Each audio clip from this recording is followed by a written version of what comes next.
SK word YouTube ಚಾನಲ್ಗೆ ನಿಮ್ಮೆಲ್ಲರಿಗೂ ಸ್ವಾಗತ. ಪೂಜ್ಯಾಯ ರಾಘವೇಂದ್ರಾಯ ಸತ್ಯಧರ್ಮರತಾಯ ಚ ಭಜತಾಂ ಕಲ್ಪವೃಕ್ಷಾಯ ನಮತಾಂ ಕಾಮಧೇನುವೆ. ರಾಯರಿದ್ದಾರೆ. ನನ್ನ SK ವರ್ಡ್ ಯೂಟ್ಯೂಬ್ ಚಾನಲ್ಗೆ ನಿಮ್ಮೆಲ್ಲರಿಗೂ ಸ್ವಾಗತ. ನನ್ನ ಚಾನಲಿಗೆ ನಿಮ್ಮ ಪ್ರೋತ್ಸಾಹ ಇರಲಿ. ನಿಮ್ಮೆಲ್ಲರಿಗೂ ಆ ರಾಯರ ಅನುಗ್ರಹ ದೊರೆಯಲಿ. ನಿಮ್ಮೆಲ್ಲ ಕನಸುಗಳು ನನಸಾಗಲಿ. ಬನ್ನಿ ಸ್ನೇಹಿತರೆ, ಇವತ್ತಿನ ವಿಷಯ ನಿಮಗೆ ಗೊತ್ತೇ ಆಗಿರುತ್ತೆ. ವೆಂಕಟನಾಥರು ಅಂದರೆ ಯಾರು, ಅವರಿಗೆ ಕಂಡಂತಹ ವಿಕೃತ ಮಹಿಳೆ ಯಾರು ಎಂದು.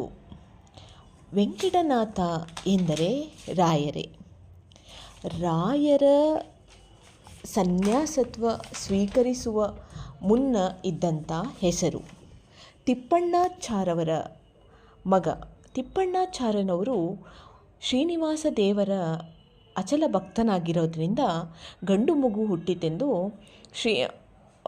ವೆಂಕಟನಾಥನಿಗೆ ವೆಂಕಟನಾಥ ಎಂಬ ಹೆಸರನ್ನು ಅವ್ರ ಮಗನಿಗೆ ಇಡ್ತಾರೆ. ಈಗ ಸೀದಾ ವಿಷಯಕ್ಕೆ ಬರೋದು ಏನಂದರೆ, ವೆಂಕಟನಾಥರಿಗೆ ಮದುವೆ ಆಗಿ ಹೆಂಡತಿ ಮಗುವಿನೊಂದಿಗೆ ಸುಖ ಸಂಸಾರ ನಡೆಸ್ತಾ ಇರ್ತಾರೆ. ಇಂತಹ ಸಂದರ್ಭದಲ್ಲಿ ವೆಂಕಟನಾಥರು ತಮ್ಮ ಸಂಸಾರ ಸಮೇತ ದೇಗುಲ ದರ್ಶನಕ್ಕೆ ಹೊರಟಿರ್ತಾರೆ. ಹೊರಟಂತಹ ಸಂದರ್ಭದಲ್ಲಿ ಅವರಿಗೆ ಅಕ್ಕರಾಳ ವಿಕ್ಕರಾಳವಾದಂಥ ಒಂದು ಹೆಂಗಸು ಮಾರ್ಗ ಮಧ್ಯದಲ್ಲಿ ದಿಢೀರ್ ಬಂದು ಬಿಡ್ತಾಳೆ. ಈಕೆಯ ವಿಕಾರತೆಯನ್ನು ನೋಡಿ ಎಲ್ಲರೂ ಹೆದರಿದರೆ, ದೂರ ಸರಿದರೂ ವೆಂಕಟನಾಥರು ಮಾತ್ರ ಈ ಹೆಂಗಸಿಗೆ ಹೆದರಲಿಲ್ಲ. ಈ ಹೆಂಗಸನ್ನು ನೋಡಿ ವೆಂಕಟನಾಥರು ನಸು ನಗ್ತಾರೆ. ಎದುರು ಬಂದ ಮುತ್ತೈದೆ ಹೆಂಗಸು ಕೂಡ ನಗ್ತಾಳೆ. ವೆಂಕಟನಾಥ, ನಾನು ಯಾರೆಂದು ತಿಳಿದೇ ಹೋಯಿತೆ ನಿನಗೆ? ನಾನು ದರಿದ್ರ ದೇವತೆ. ನಿನ್ನ ಪೂರ್ವಕೃತ ಕರ್ಮ ಫಲಗಳಿಗೆ ಅನುಗುಣವಾಗಿ ನಾನೀಗ ನಿನ್ನನ್ನು ಆಶ್ರಯಿಸಲೇಬೇಕು. ಇದು ನನ್ನ ಕರ್ತವ್ಯ. ಆದರೆ ಸಾಮಾನ್ಯ ಜೀವನ ಪ್ರವೇಶ ಮಾಡಿದಂತೆ ನಾನು ನಿನ್ನನ್ನು ಏಕಾಏಕಿ ಸೇರಿಬಿಡಲಾರೆ. ನೀನೊಬ್ಬ ಅಸಾಮಾನ್ಯ ಮಹಾಮಹಿಮ. ನಿನ್ನ ಅನುಮತಿ ಇದ್ದರಷ್ಟೇ ಆಶ್ರಯಿಸುತ್ತೇನೆ. ಆಶ್ರಯಿಸಿ ದರಿದ್ರವನ್ನು ಅನುಭವಿಸುತ್ತೇನೆ ಎಂದು ದರಿದ್ರ ದೇವತೆ ವೆಂಕಟನಾಥ ಅವರಿಗೆ ಕೇಳ್ಕೊಳ್ತಾಳೆ. ಎಲ್ಲವನ್ನೂ ಸರಿಸಮಾನವಾಗಿ ಸ್ವೀಕರಿಸಿರುವಂತಹ ವೆಂಕಟನಾಥವರು ದರಿದ್ರ ದೇವತೆಗೆ ಹೇಳ್ತಾರೆ ನಕ್ಕು. ವೆಂಕಟನಾಥ, ಸರಿಯಮ್ಮ ದರಿದ್ರ ದೇವತೆ, ಪ್ರಾರಬ್ಧ ಕರ್ಮಗಳಿಂದ ಯಾರೂ ಕೂಡ ತಪ್ಪಿಸಿಕೊಳ್ಳಲಾಗುವುದಿಲ್ಲ. ಜಗತ್ ಕಲ್ಯಾಣಕ್ಕಾಗಿ ಸಾಕ್ಷಾತ್ ಶ್ರೀಹರಿಯೇ ಧರೆಗಿಳಿದು ಬಂದು ಸಾಮಾನ್ಯನಂತೆ ಶ್ರೀನಿವಾಸನಾಗಿ ಬೆಟ್ಟ ಗುಡ್ಡ ಅಲೆದು ಹಸಿವು ಬಾಯಾರಿಕೆಗಳೊಂದಿಗೆ ಬದುಕಬೇಕಾಯಿತು. ಇನ್ನು ನಾನು ಯಾವ ಲೆಕ್ಕ? ನೀನು ಖಂಡಿತ ಬಂದು ನನ್ನನ್ನು ಆಶ್ರಯಿಸು. ಆದರೆ ನನಗೊಂದು ಪ್ರಶ್ನೆ ಇದೆ. ನೀನು ಎಲ್ಲಿಯವರೆಗೂ ನನ್ನೊಂದಿಗೆ ಇರುತ್ತೀಯಾ? ನಾನು ಎಷ್ಟು ಕಾಲ ಈ ದಾರಿದ್ರ್ಯವನ್ನು ಅನುಭವಿಸಬೇಕು ಎಂದು ವೆಂಕಟನಾಥರು ದರಿದ್ರ ದೇವತೆಗೆ ಕೇಳುತ್ತಾರೆ.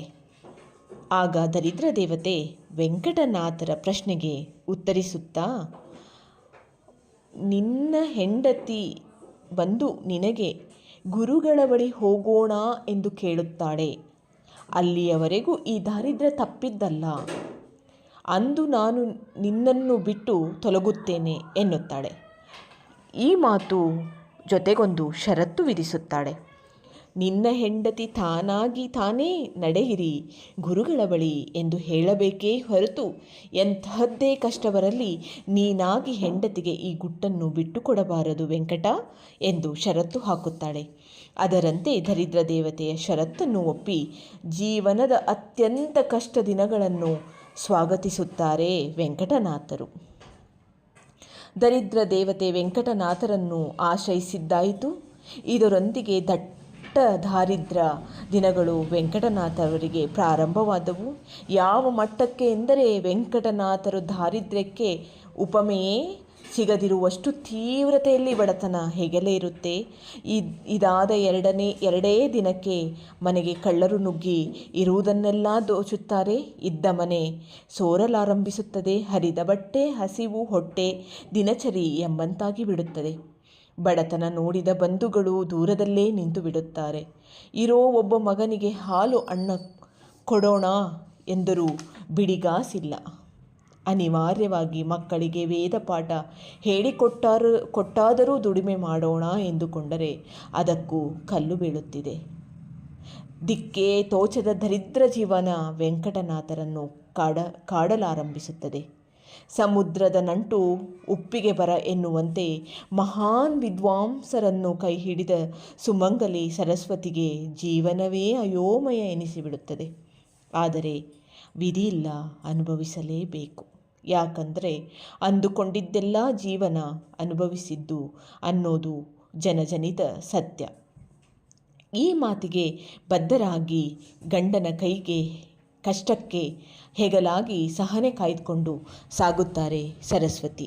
ಇಷ್ಟೆಲ್ಲ ಆದ ನಂತರ ಸರಸ್ವತಿ ತಾಯಿಯವರಿಗೆ ಒಂದು ಕನಸು ಬೀಳುತ್ತೆ.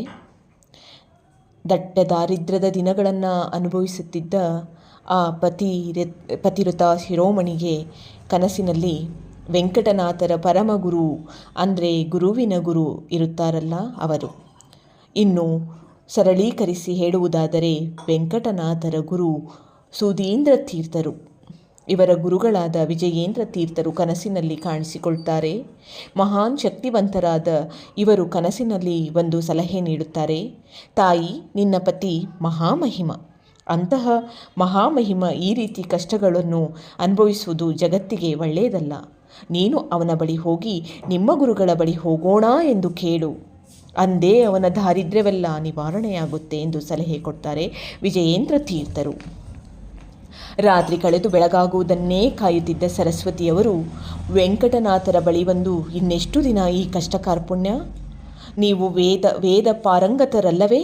ಪರಿಹಾರ ಹುಡುಕಬಹುದಲ್ಲ ಎಂದು ಕೇಳುತ್ತಾರೆ. ಪ್ರತಿಯಾಗಿ ವೆಂಕಟನಾಥರು ಹೇಳೋದೇನೆಂದರೆ, ಇದೆಲ್ಲ ಕರ್ಮಫಲ, ಅನುಭವಿಸದೆ ಅನ್ಯ ಮಾರ್ಗವಿಲ್ಲ ಎಂದು. ಸರಿ, ಹಾಗಿದ್ದರೆ ಯಾವುದಕ್ಕೂ ಒಂದು ಸಲ ನಿಮ್ಮ ಗುರುಗಳ ಬಳಿ ಹೋಗಿ ಬರೋಣ ಬನ್ನಿ ಎನ್ನುತ್ತಾರೆ ಸರಸ್ವತಿ. ವೆಂಕಟನಾಥನವರಿಗೆ ಪರಮಾಶ್ಚರ್ಯ. ಇದ್ದಕ್ಕಿದ್ದಂತೆ ಈ ಚಿಂತನೆ ಏಕೆ ನಿನಗೆ ಎಂದು ಕೇಳುತ್ತಾರೆ. ಯಾಕೋ ಬಂತು ಏನು, ಬನ್ನಿ ಹೋಗಿ ಬರೋಣ ಎಂದು ಮತ್ತೊಮ್ಮೆ ಕೇಳುತ್ತಾರೆ. ಒಪ್ಪಿದ ವೆಂಕಟನಾಥರು ಷರತ್ತೊಂದನ್ನು ವಿಧಿಸುತ್ತಾರೆ. ನೋಡು ಸರಸ್ವತಿ, ಹೋಗಲು ನನಗೇನೂ ಅಡ್ಡಿಯಿಲ್ಲ.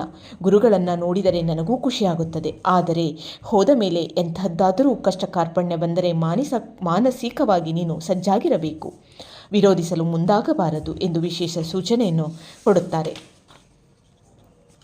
ದಿನವೂ ಅನುಭವಿಸುತ್ತಿರೋ ದಾರಿದ್ರ್ಯ, ಒತ್ತಡ, ಕಷ್ಟಕ್ಕಿಂತ ಇನ್ಯಾವ ಕಷ್ಟವಿರಲು ಸಾಧ್ಯ ಎಂದುಕೊಂಡು ಸರಸ್ವತಿ, ಹಾಗೇನಿಲ್ಲ, ಏನೇ ಆದರೂ ಸರಿ, ನಾವು ಹೋಗಿ ಬರೋಣ ಎಂದು ಹೇಳಿಕೊಳ್ತಾರೆ. ಮಡದಿಯ ಮಾತಿನಂತೆ ತಮ್ಮ ಗುರುಗಳಾದ ಸುಧೀಂದ್ರ ತೀರ್ಥರನ್ನು ಭೇಟಿಯಾಗ್ತಾರೆ ವೆಂಕಟನಾಥನವರು. ಗುರುಗಳ ದರ್ಶನ ಕೃಪಾಶ್ರುವಾದದಿಂದ ವೆಂಕಟನಾಥ ಅವರ ಬದುಕಿನಲ್ಲಿ ಬದಲಾವಣೆಗಳು ಪ್ರಾರಂಭವಾಗುತ್ತೆ. ದಟ್ಟ ದಾರಿದ್ರ್ಯ ದಿನಗಳೆಲ್ಲ ಕಳೆದು ಹೋಗುತ್ತೆ. ಇಲ್ಲಿಗೆ ವೆಂಕಟನಾಥನವರ ದಾರಿದ್ರ್ಯ ಕಳೆದು ಅವರು ಜೀವನ ಪ್ರಾರಂಭ ಮಾಡುತ್ತಾರೆ. ಇದೇ ಸಮಯದಲ್ಲಿ ಮತ್ತೊಂದು ಘಟನೆ ನಡೆಯುತ್ತೆ. ಆ ಘಟನೆನ ನಾನು ಮುಂದಿನ ವಿಡಿಯೋದಲ್ಲಿ ನಿಮ್ಮ ಜೊತೆ ಶೇರ್ ಮಾಡ್ಕೋತೀನಿ. ನನ್ನ ವಿಡಿಯೋ ಲೈಕಾದಲ್ಲಿ ಸಬ್ಸ್ಕ್ರೈಬ್, ಶೇರ್, ಲೈಕ್ ಮಾಡೋದನ್ನ ಮರಿಬೇಡಿ. ನಿಮ್ಮೆಲ್ಲ ಕಷ್ಟ ಕಾರ್ಪಣ್ಯಗಳನ್ನು ರಾಯರು ಬಗೆಹರಿಸಲಿ ಅಂತ ಮತ್ತೊಮ್ಮೆ ಬೇಡಿಕೊಳ್ಳುತ್ತಾ ನನ್ನ ಚಾನಲ್ನ ಪ್ರೋತ್ಸಾಹಿಸಿದ ನಿಮ್ಮೆಲ್ಲರಿಗೂ ಧನ್ಯವಾದಗಳು.